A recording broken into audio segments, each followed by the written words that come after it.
Bom dia, Igreja de Cristo. Que a graça e a paz do nosso Senhor Jesus Cristo esteja com todos nós.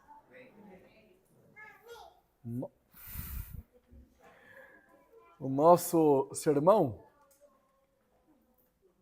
tem por título Os Inimigos de Cristo. Iremos considerar João 11,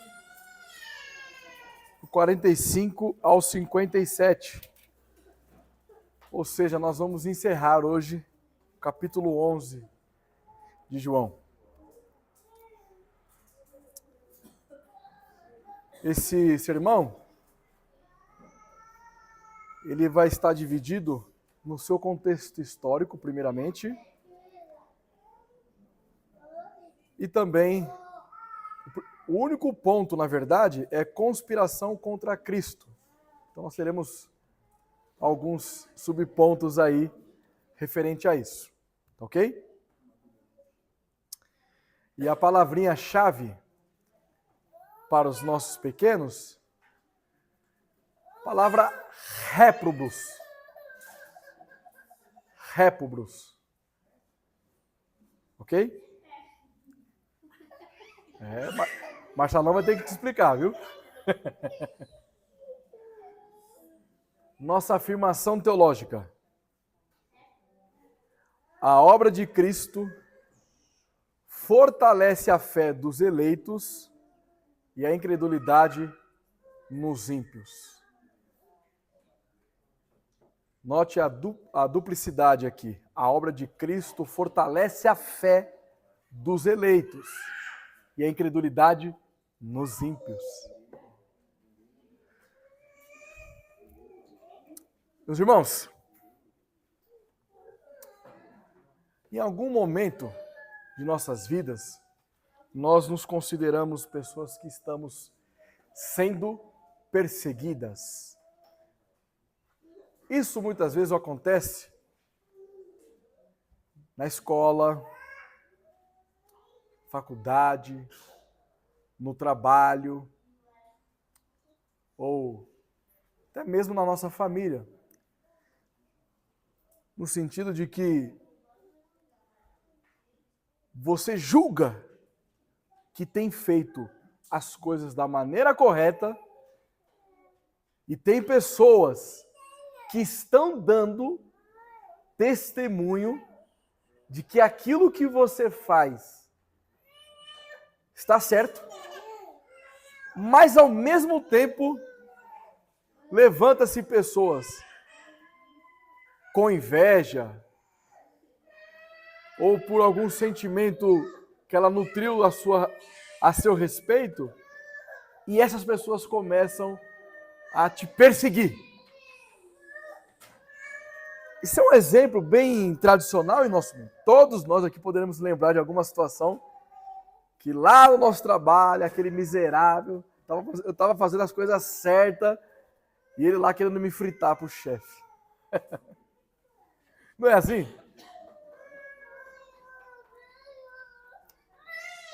Toda e qualquer aflição que seja influenciado por meio de uma perseguição, então você está sendo perseguido, você está vivendo aflições ali, não é verdade? Nós devemos olhar para Cristo. Porque antes de nós olharmos para nós e nos acharmos injustiçados, olhemos para Cristo. Qualquer problema, qualquer dificuldade que você tenha enfrentado, Cristo enfrentou de uma maneira pior do que você. E o que isso significa?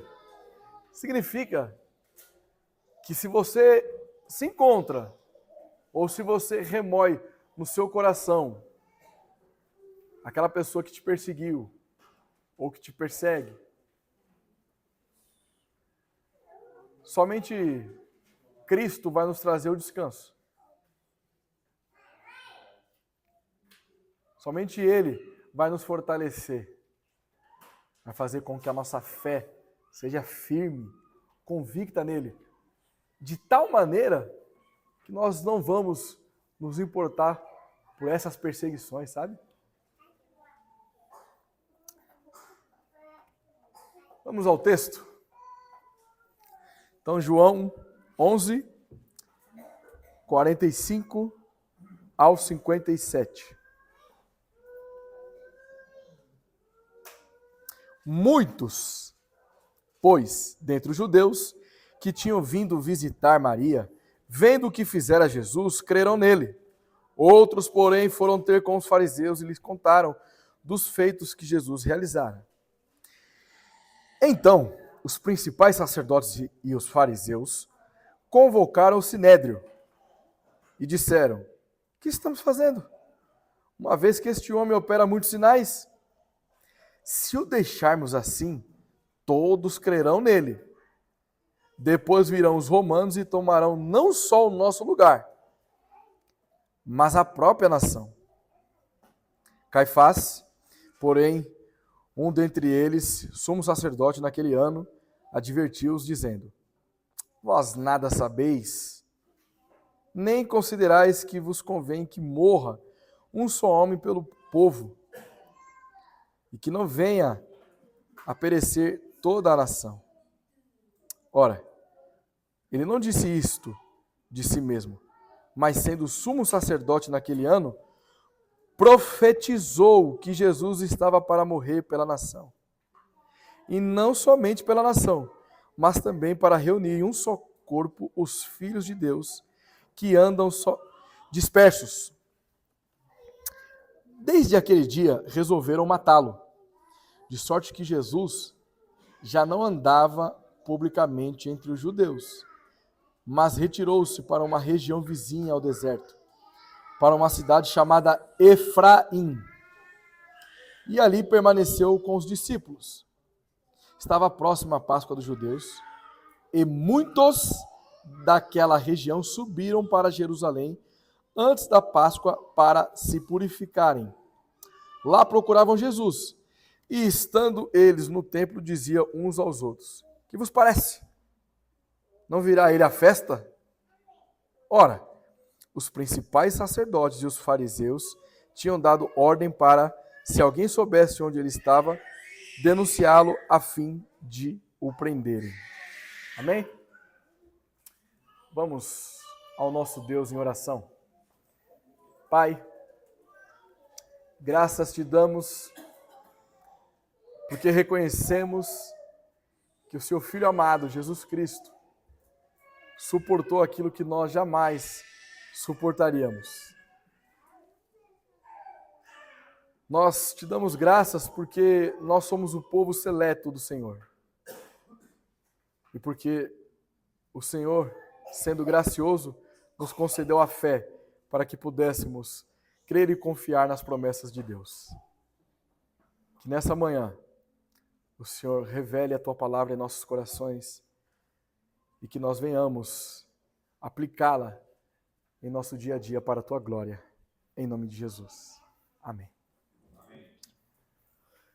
Eu quero antes trazer aqui o contexto histórico dessa narrativa que nós acabamos de ler e depois então nós entraremos propriamente no principal tópico desse texto, juntamente com os seus subtópicos.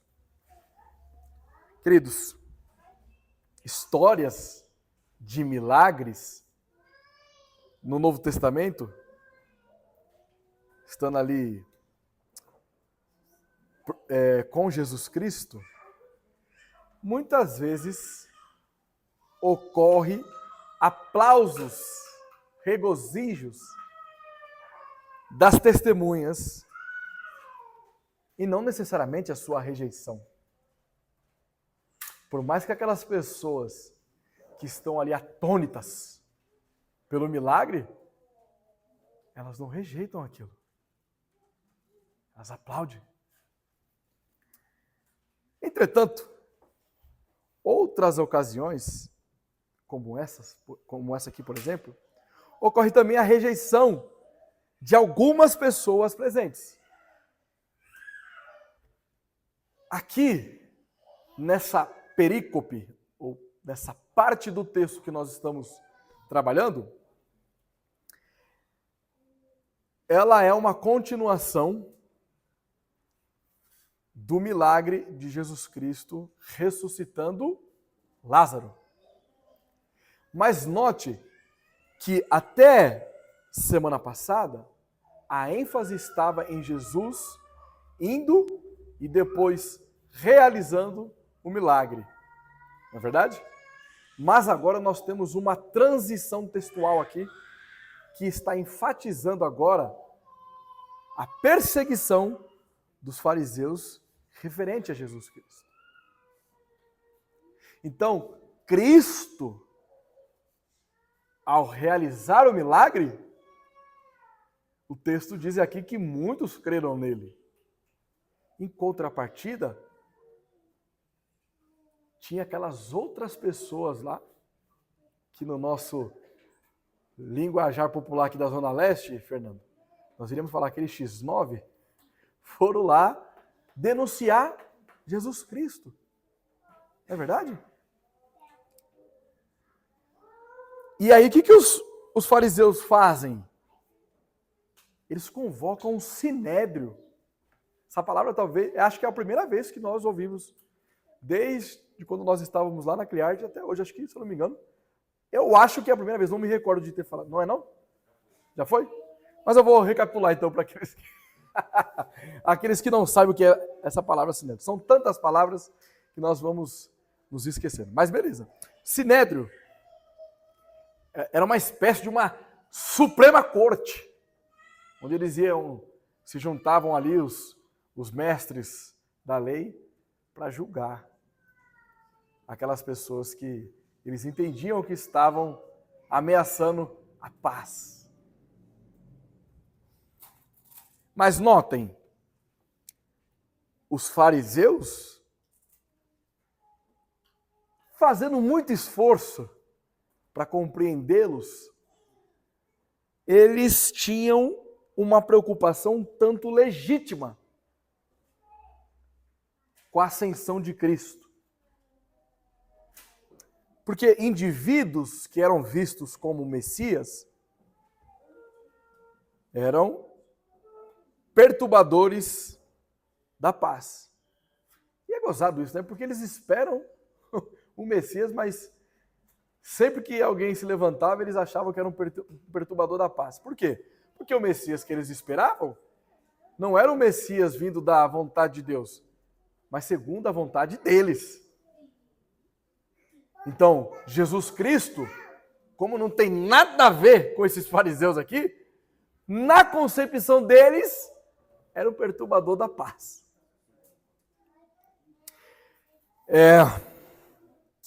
Então, os romanos, eles aceitavam somente um rei, que era César. E aqui nós compreendemos por que Herodes então manda matar as criancinhas, lembram? Note.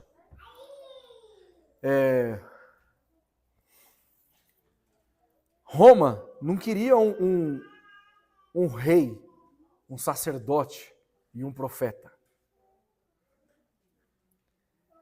O único rei que eles se submetiam era César. Isso aqui é uma das principais marcas dos ditadores.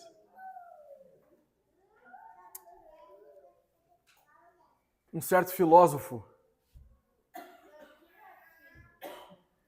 que eu detesto, chamado Karl Marx. Ele dizia o seguinte, que a religião é o ópio da sociedade. Por que nós entendemos, por exemplo, que o comunismo, ele não faz oposição à direita. O comunismo ele faz oposição ao cristianismo. Porque eles não querem se submeter ao Supremo Rei. O Estado que é o rei. E aqui, eu não quero cometer um anacronismo, mas o Império Romano era ditado, desculpa a redundância, por ditadores que não queriam um rei como nosso Senhor Jesus Cristo. Aí o historiador Flávio Joséfo, ele vai dizer que Caifás, ele foi o sumo sacerdote que durou mais tempo dentre os fariseus ali e os saduceus. Por que ele foi a pessoa que ficou mais tempo neste cargo? Porque, de uma certa forma, ele preservava a paz.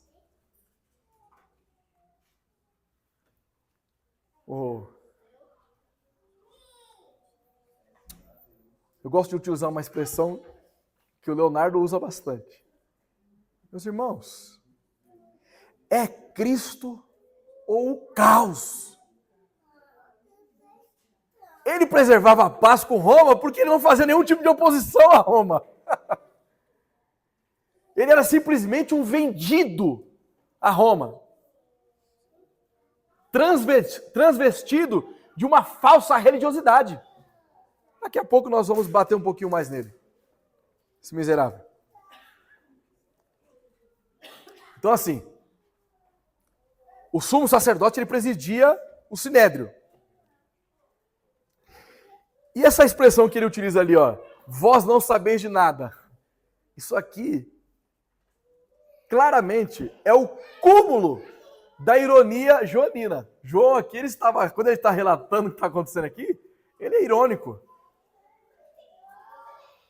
Ele está desprezando praticamente a interpretação que eles tinham, porque João, já levando em consideração que o que está escrito aqui foi escrito depois de tudo isso que aconteceu, então João aqui está agindo com ironia. Jamais um sumo sacerdote ia utilizar uma expressão como essa. Mas João está sendo um pouquinho sarcástico aqui com esses hipócritas. Mas o texto diz que Caifás profetizou, não é? Algumas tradições judaicas parecem associar profecia ao sacerdócio. Por isso que quando João ele escreve ali que ele profetizou, depois ele diz, olha, porque ele era um sumo sacerdote, então ele está querendo mostrar para aquelas pessoas que iriam ler, entendesse o contexto.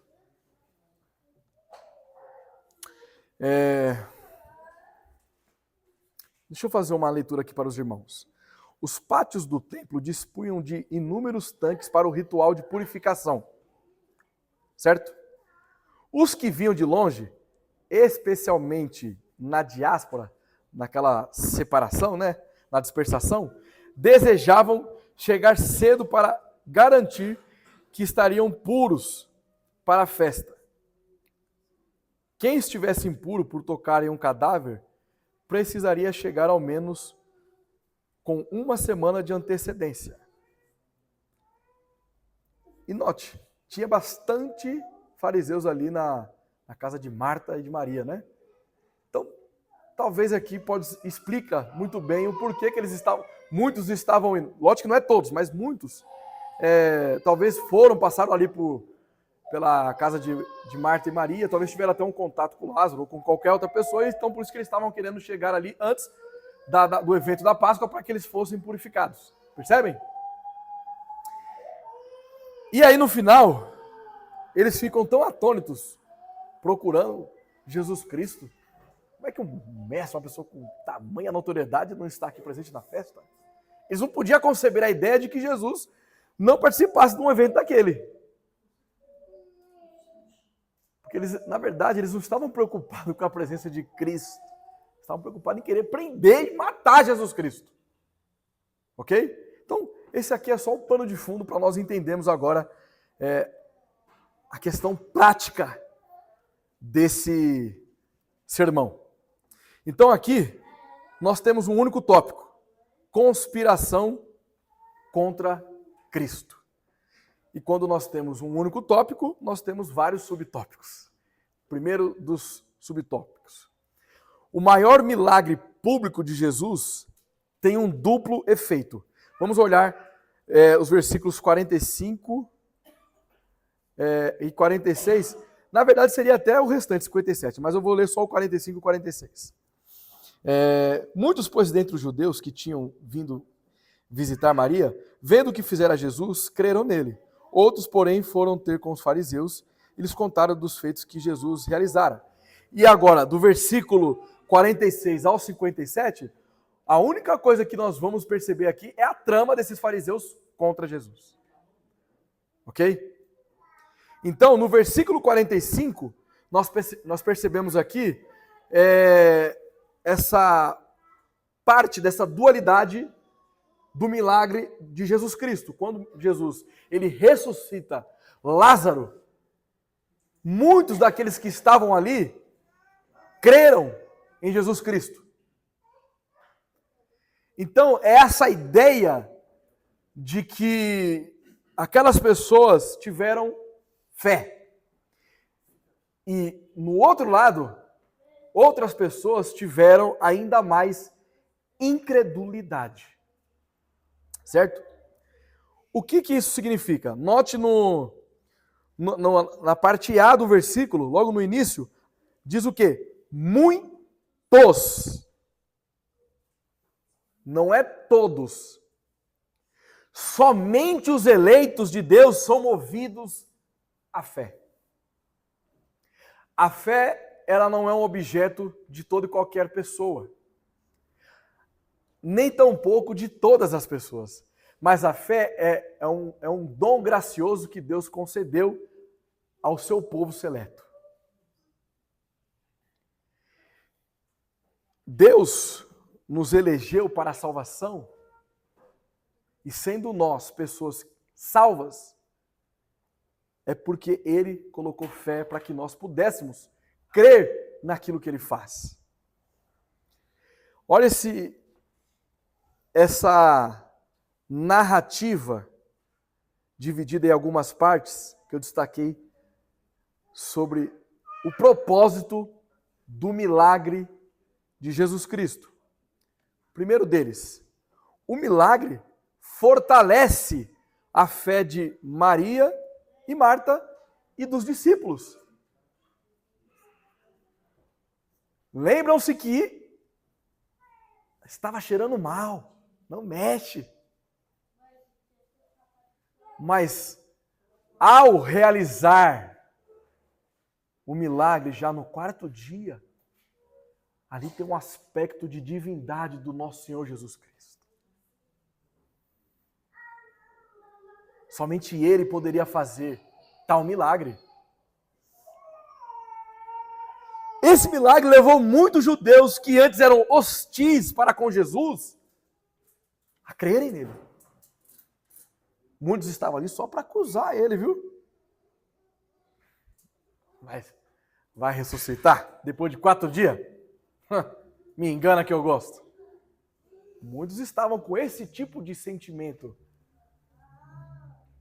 Mas agora, depois de eles presenciarem aquela obra maravilhosa, muitos creem em Jesus Cristo.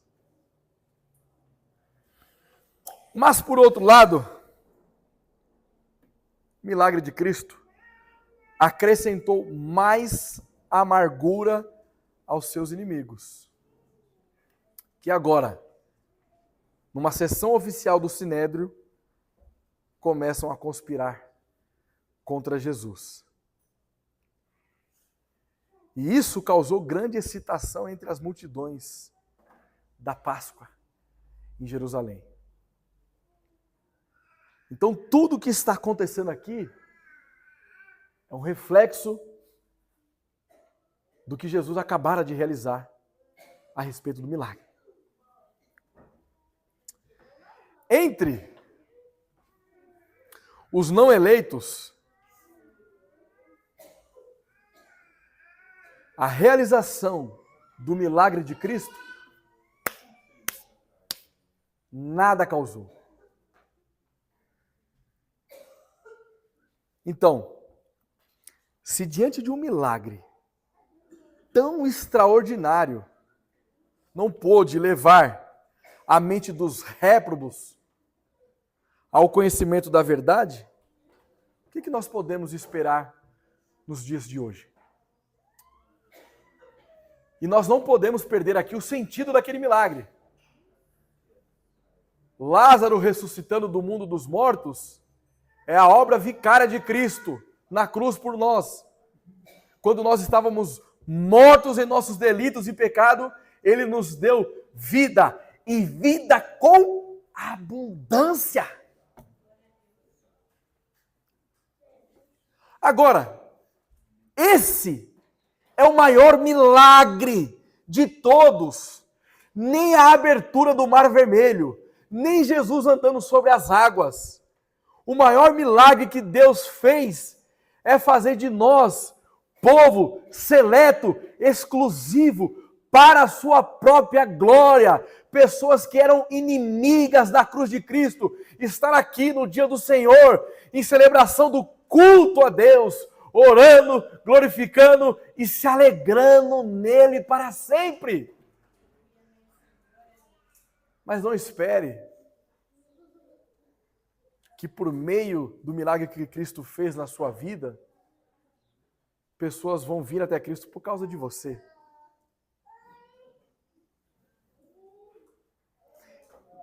E olha como nós somos facilmente manipulados. Já ouviu isso aqui, irmão Leonardo? Tem pessoas que fazem o quê?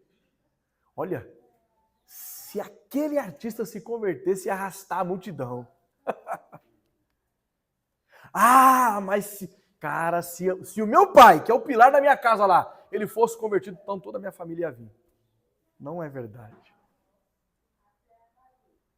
Não é verdade.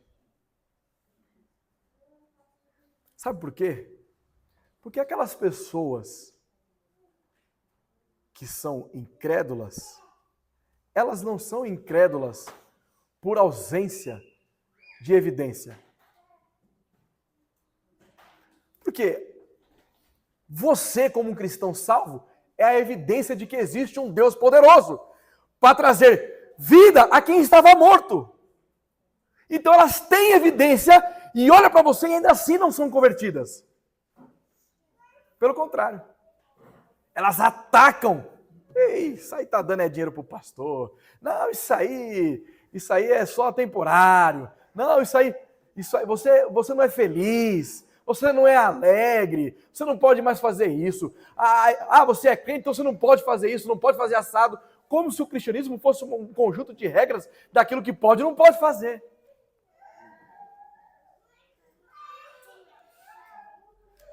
Aquelas pessoas que creram em Cristo, o milagre, ele foi a cereja do bolo para que eles crescem. Mas eles creram, porque antes eles eram eleitos do Senhor, e há um tempo determinado para todas as coisas, e aqueles que são eleitos de Cristo, mais cedo ou mais tarde, virão pela pregação do Evangelho. Isso que é cristianismo.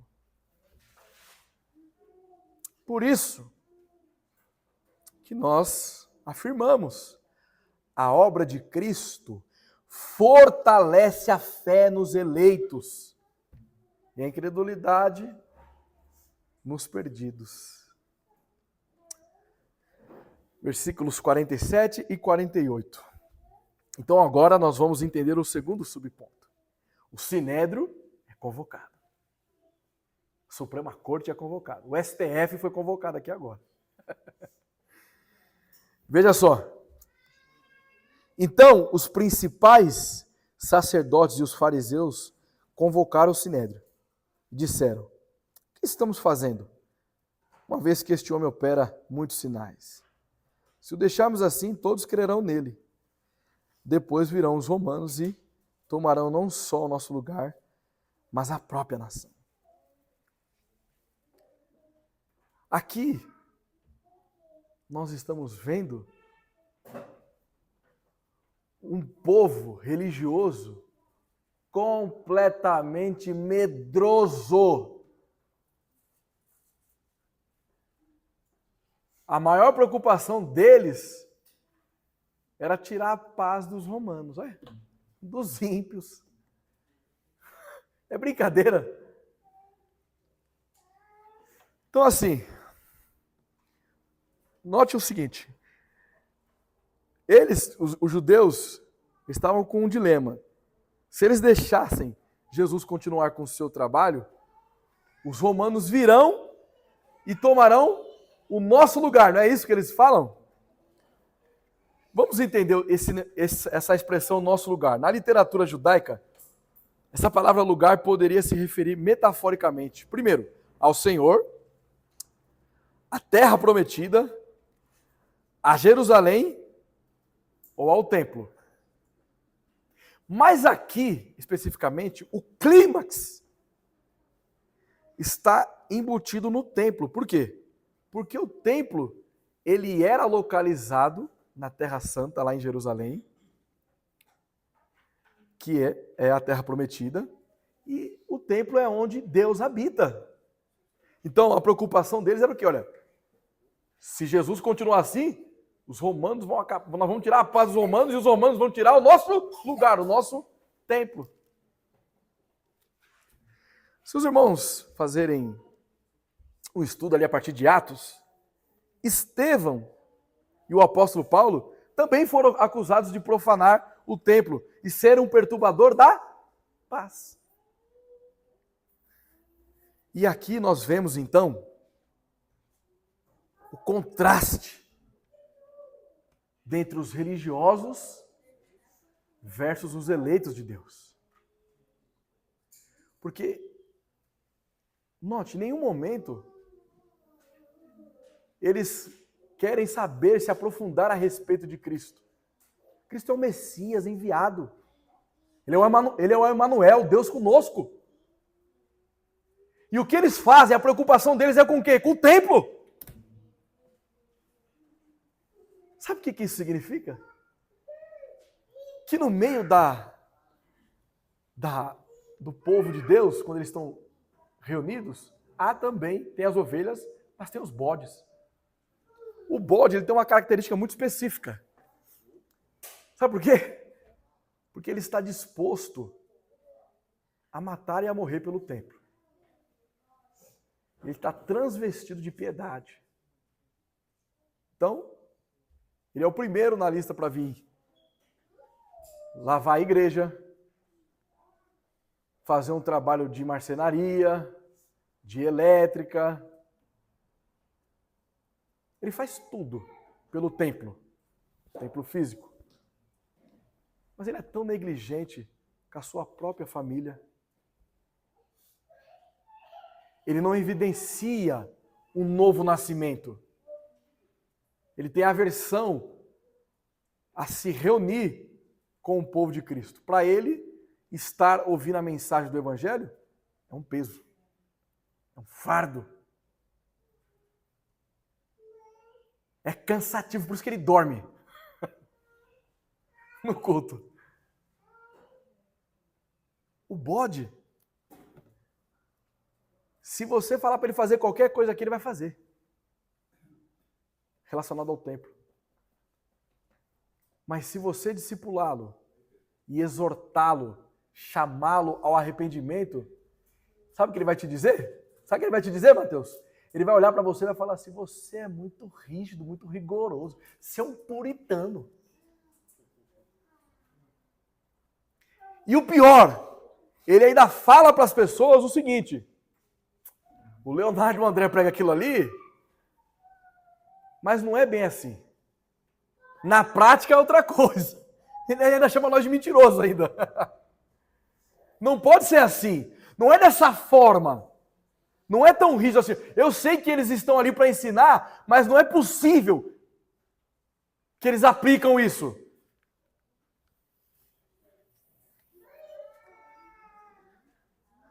Esses homens, ao invés de querer matar Jesus Cristo, eles deveriam adorar a Jesus Cristo. Eles deveriam se prostrar diante de Cristo. Vou utilizar um exemplo de uma irmã aqui da nossa igreja aqui, a irmã Mara. Uma vez eu mandei para ela, faz muito tempo isso, a gente ainda era lá de São Paulo. E eu mandei para ela sobre a doutrina da imputação e da justificação pela fé. Eu recebi um áudio dela desesperada, chorando, porque finalmente estava entendendo o que era justificação pela fé. É a marca do cristão. É saber reconhecer o que é o sacrifício de Cristo. Aqui eu não estou dizendo que nós devemos negligenciar os cuidados do templo. Eu não seria louco a esse ponto.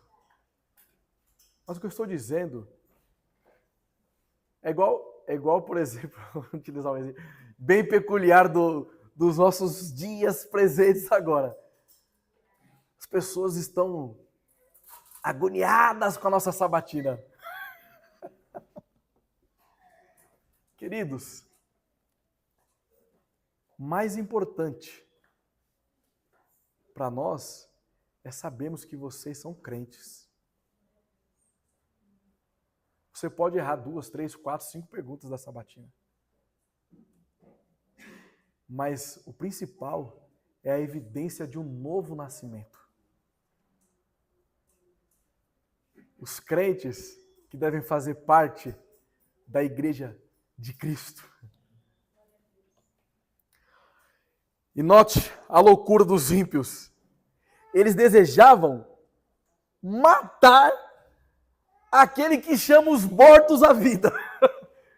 Não é uma loucura? Não, fala assim, não é uma loucura? Jesus Cristo acabou de chamar Lázaro do mundo dos mortos para a vida. Vamos matar Jesus Cristo. Olha a cabeça. E assim, então você vê que eles têm, na verdade, uma sabedoria mundana. E depois, eles nem se atentam a isso. Mas por ironia do destino, se é que nós podemos falar assim, o templo foi destruído por quem? Pelos próprios romanos. Então, às vezes nós queremos tomar decisões que não são ao encontro das Sagradas Escrituras. Agimos com a nossa racionalidade, com a nossa lógica, assim como os fariseus estavam fazendo. Sabe como que você deve julgar aquilo que você está prestes a tomar a decisão? Se aquilo que você vai fazer glorifica a Cristo. Onde que você tem um respaldo bíblico para tomar essa decisão? Se você não tiver, não toma. O reformador João Calvino, comentando essa parte aqui das Escrituras, ele diz que os reformadores também foram acusados de ser um perturbador da paz.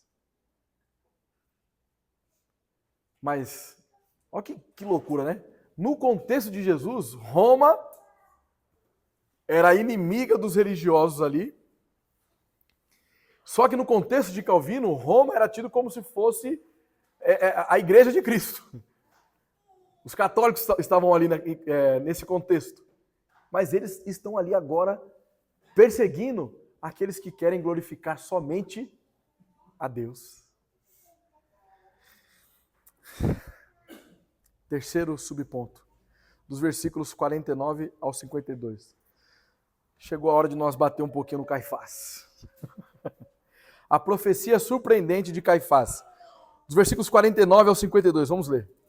Caifás, porém, um dentre eles, sumo sacerdote, naquele ano advertiu-os, dizendo: vós nada sabeis, nem considerais que vos convém que morra um só homem pelo povo, e que não venha a perecer toda a nação. Ora, ele não disse isso de si mesmo, mas sendo sumo sacerdote naquele ano, profetizou que Jesus estava para morrer pela nação.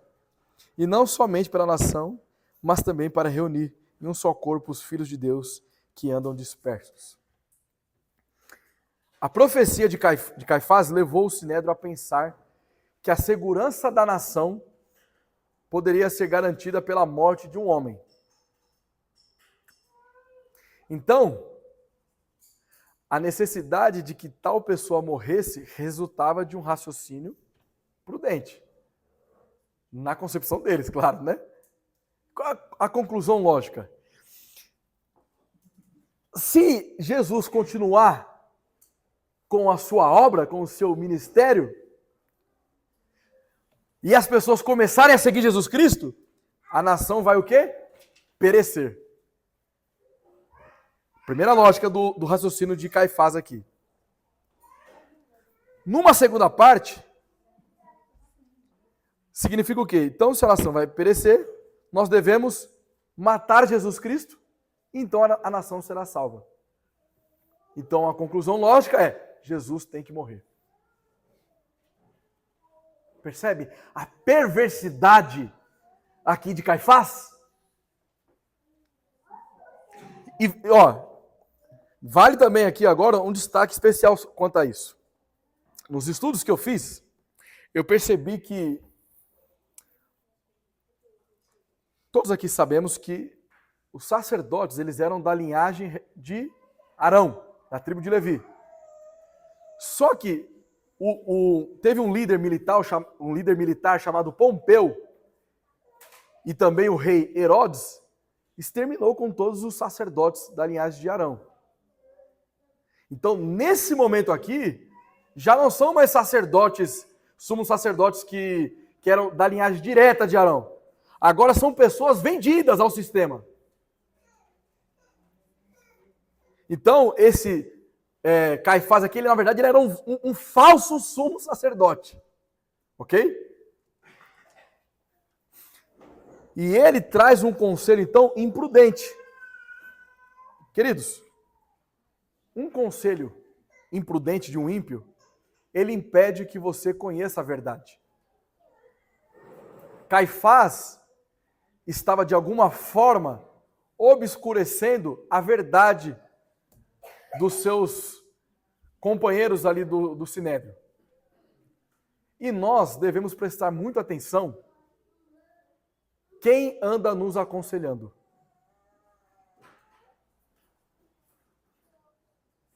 Nós não andamos segundo o conselho dos ímpios.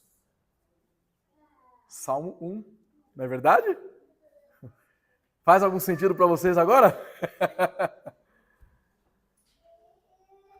Nós não devemos dar voz às pessoas que estão distantes de Cristo. E na maioria das vezes, essas pessoas que vêm nos aconselhar.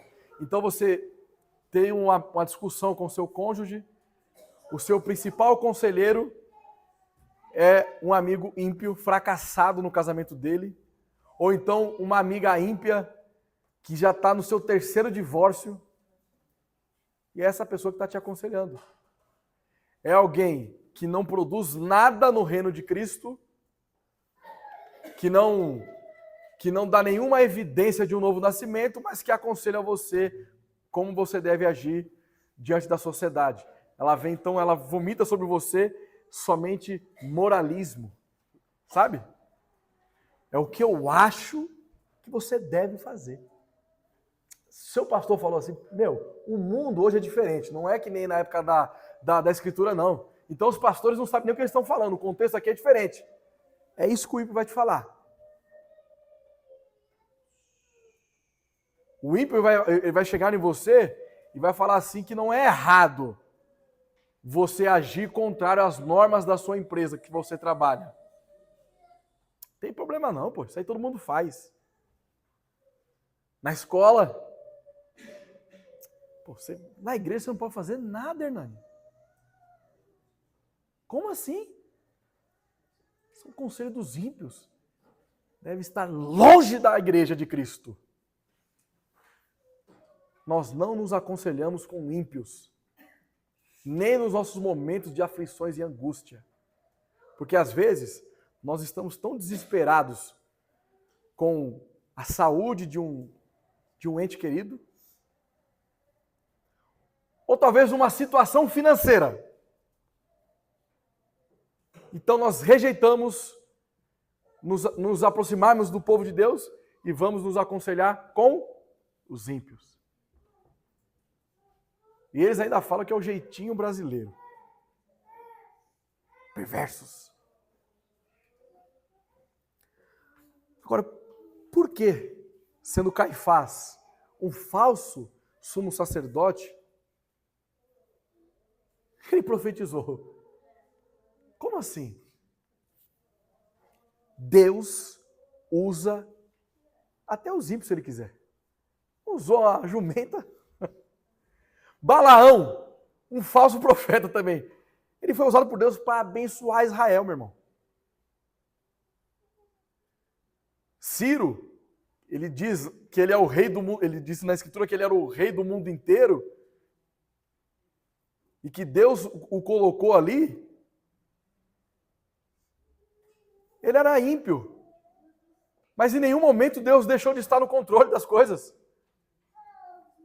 Na verdade, quando você pode encontrar falsos profetas que, por exemplo, você vai numa pseudo-igreja aí, se ele disser que Jesus Cristo é o único que salva, ele está mentindo? Não.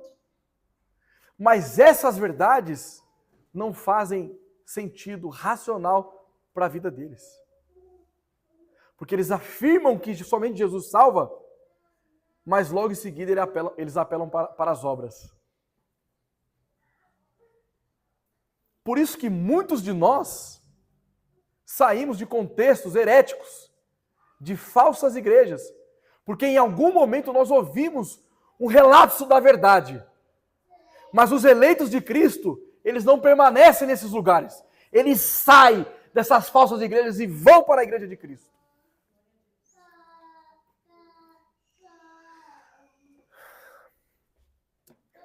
Chegando no final, antes das nossas considerações. Vamos ler aqui o versículos 54 ao 57. De sorte que Jesus já não andava publicamente entre os judeus, mas retirou-se para uma região vizinha ao deserto, para uma cidade chamada Efraim, e ali permaneceu com os discípulos. Estava próxima a Páscoa dos judeus, e muitos daquela região subiram para Jerusalém, antes da Páscoa, para se purificarem. Lá procuravam Jesus, e estando ele no templo, diziam uns aos outros: que vos parece? Não virá ele à festa? Ora, os principais sacerdotes e os fariseus tinham dado ordem para, se alguém soubesse onde ele estava, denunciá-lo, a fim de o prenderem. Versículo 54, Jesus, aqui nós temos a retirada de Jesus Cristo. Por que ele não estava ali,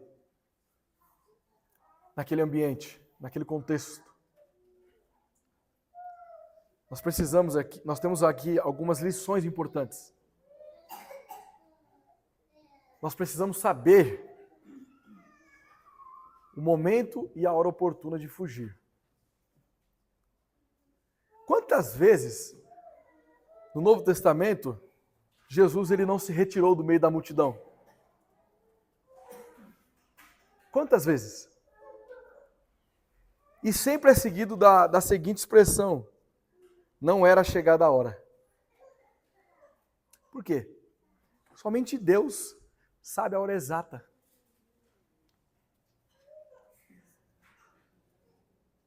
Há circunstâncias de nossas vidas que simplesmente nós devemos sair pela tangente. Alguns desses momentos são quando nós estamos numa reunião ali de escarnecedores, começam a profanar um monte de besteira. Aquelas conversas, os filhos das trevas, meus irmãos, eles são perversos. Nós, presta atenção, nós somos tão, em alguns momentos, éticos. Eu não vou falar de Cristo nesse momento, não. Agora não é o momento. Vou respeitar ele porque ele não é crente, então não vou falar. Nós não fazemos isso? Fazemos ou não fazemos? Fazemos sim. Faz sim, viu? Não vem falar que não faz não, porque faz sim. Agora, os filhos das trevas, meu irmão, não tá nem aí, filho. Não tá nem aí. Você vê um monte de ímpio, ele gosta de ostentar. Homem casado, hein? Ostentar que ele saiu na noite anterior e saiu com várias mulheres. Ele não tá nem aí falar um monte de palavrão na sua frente. Não tá nem aí. Ele não tá nem aí.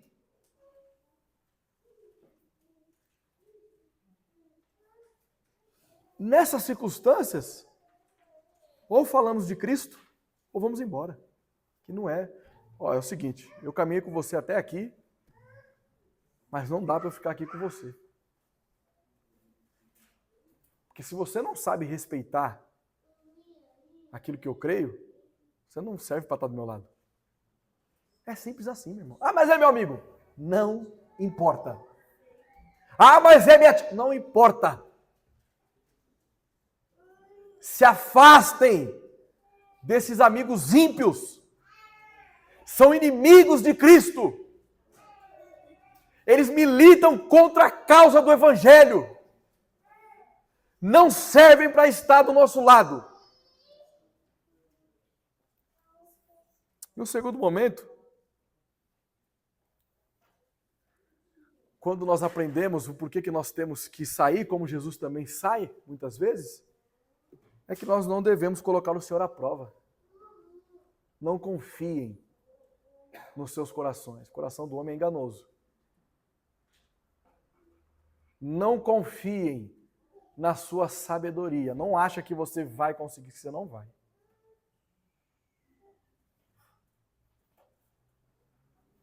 Ah, não, eu tenho experiência. Não vai. Não vai. Não tem experiência nenhuma. Satanás vai derrubar você. Ele vai zombar de você. Ele vai rir da sua cara. Note. Numa sociedade ímpia, por um péssimo governo, os inocentes, eles se escondem. Tenta, olha aqui.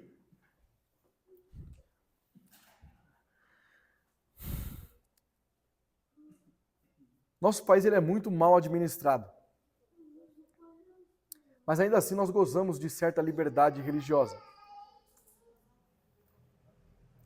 Embora nós temos muitas perseguições morais aqui. Pessoas que querem que nós aceitamos certas ideologias dentro da igreja. Eles não querem simplesmente que você aceite e respeite eles. Eles querem que vocês tragam a pecaminosidade para dentro da igreja. Eles querem normalizar e relativizar as coisas. Aqui não, meu irmão. É Cristo, é o caos. Mas veja, experimentem evangelizar lá na Venezuela, na Coreia do Norte, no Iêmen, Eritreia. Os missionários estão escondidos lá.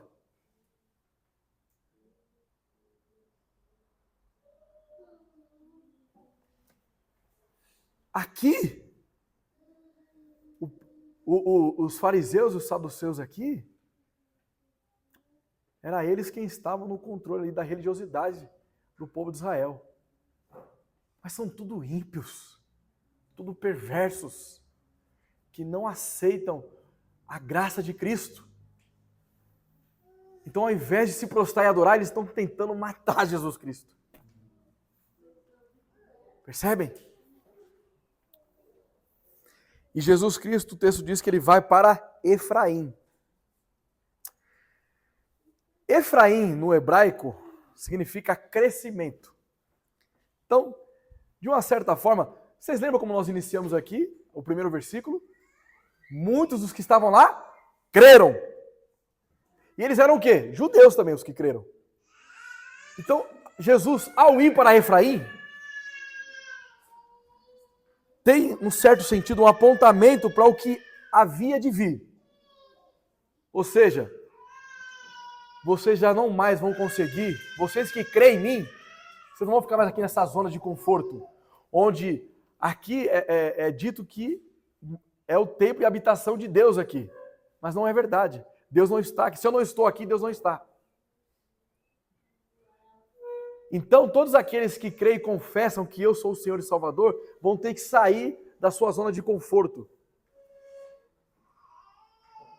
E vai para um lugar de crescimento. Então, a igreja de Cristo, ela começa a crescer absurdamente, independente de onde elas estavam. Eles não estavam mais ali, tendo a necessidade do templo físico ali dos judeus e dos fariseus. A igreja de Cristo, ela está crescendo agora em casas. Ela está crescendo agora nos vilarejos, nos campos. O evangelho está sendo propagado. A única coisa que sobrou para os judeus hoje é o Muro das Lamentações. E a igreja de Cristo, ela não para de triunfar. Ela cresce, ela avança. E isso significa que é Cristo subjugando os adversários da igreja. Todos aqueles que se levantarem contra a igreja irão sucumbir, porque Cristo é o Rei vitorioso.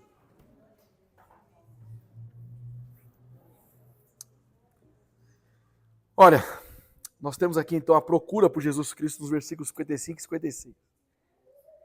Não havia nenhum mandamento específico que as pessoas deveriam chegar com uma semana de antecedência para a Páscoa. Então, por isso que nós observamos que não são todos, mas muitos subiram. Então, essas pessoas, elas estavam procurando por uma purificação. Mas só existe um lugar que nós podemos ser purificados. É nos pés de Cristo. A nossa santificação, a nossa purificação, o nosso deleite, o nosso gozo, a nossa paz está nos pés de Cristo. Então, no versículo 57, diz o seguinte: ora, os principais sacerdotes e os fariseus tinham dado ordem para, se alguém soubesse onde ele estava, denunciá-lo a fim de prendê-lo. Eles estavam completamente confusos pela ausência de Cristo. Vixe, onde é que está ele agora? Se alguém vê aí, alguém viu ele? Alguém viu? O ódio deles aqui é revelado, eles não cessam. Inimigos de Cristo, eles vão odiar a Cristo por toda a eternidade. Por isso que nós também não devemos, eu já citei isso aqui outras vezes, mas não acham que lá no inferno, eu deveria ter crido. Não, isso não existe. Eles vão odiar a Cristo lá no inferno. Se as portas do inferno fossem abertas para que só venham e se curvam até Cristo, eles não iriam, eles iam permanecer no inferno. Eles iam fechar a porta na cara de Cristo, porque eles são inimigos de Cristo mesmo. Só há uma maneira das pessoas estarem com Cristo, é por meio da obra vicária de Cristo. É por meio daquilo que Cristo realizou por nós antes mesmo da fundação do mundo. Ele nos elegeu, Ele nos predestinou para a salvação. Somente aqueles que são eleitos, predestinados para a glória de Deus serão salvos. A salvação se dá no tempo. Por isso que nós pregamos o Evangelho aqui e agora. Isso é um estímulo para nós. Ao contrário daquela falsa acusação que nós temos, se tudo está predestinado, não precisa pregar. Não é verdade? Primeiro, que a salvação dos eleitos está predestinada, sim. E eu saber que tem gente predestinado a crer, eu não vou parar de pregar. Porque eu sei que aqueles que crê vão ouvir a oferta do Evangelho e vão reconhecer que Ele é o Salvador de nossas vidas. Então, eles declaram a prisão de Jesus. E é uma maquinação tão inútil. Meu irmão, eles queriam prender Jesus Cristo. Eles queriam matar Jesus Cristo, Jesus que é o autor da vida. Nós lemos aqui na IBD, tudo fechado, as portas lá, Jesus passa por meio da porta lá. Paz seja convosco. Como que você vai prender Jesus Cristo, meu irmão? É a loucura dos ímpios, de não conhecerem quem é Deus. Considerações. Os milagres de Cristo têm por finalidade a manifestação da glória de Deus. Os milagres de Cristo faz com que a fé seja fortalecida no coração dos eleitos. E nós o glorificamos por isso. Por outro lado, muitas pessoas são incrédulas e elas irão arder eternamente no inferno. E sabe o que nós fazemos? Glorificamos a Deus por isso também. Não é pesado?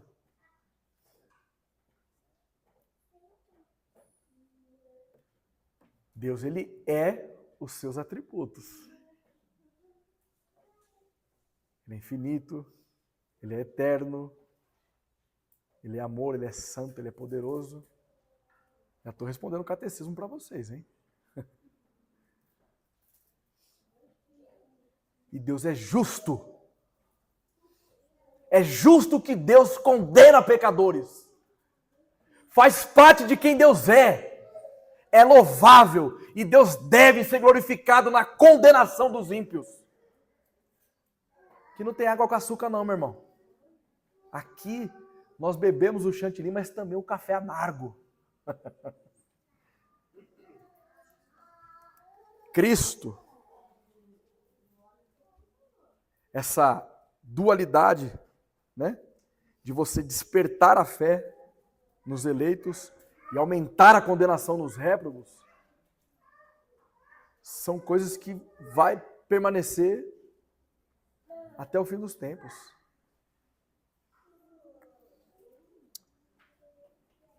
Meus irmãos, a incredulidade, ela despreza e rejeita a obra de Cristo. Quando nós olhamos para o texto, fica muito evidente, não fica, Gil? A incredulidade desses fariseus aqui. Eles não queriam crer e confessar que Jesus era o Salvador. Então, eu não sou incrédulo. Nós já pensamos assim. Será? Porque todas as vezes que você rejeita o meio de graça do estudo bíblico, você está agindo como um incrédulo.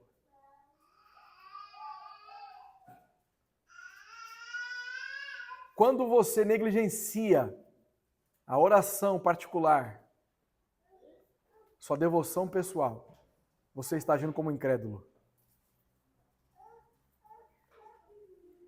Quando você não se submete à liderança da sua igreja local, você está sendo incrédulo. Quando você transgride qualquer uma das leis do Senhor, você está sendo incrédulo.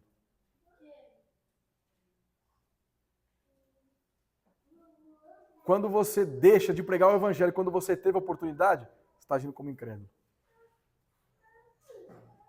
Quando você se deixa pelos conselhos dos ímpios, você está sendo incrédulo.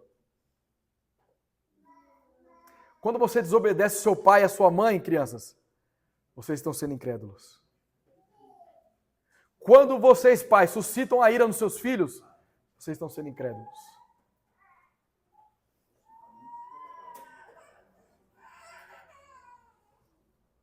Nós devemos nos arrepender dos nossos momentos de incredulidade. Por isso que a obra de Cristo fortalece a fé dos eleitos e a incredulidade nos ímpios. Os ímpios não têm o que nós temos, Cristo. Então, para cada incredulidade sua, há uma necessidade de arrependimento. A você foi conferido graça de se arrepender dos seus pecados. Então, hoje, e não amanhã, arrependa-se dos seus pecados. Deus abençoe a todos nós.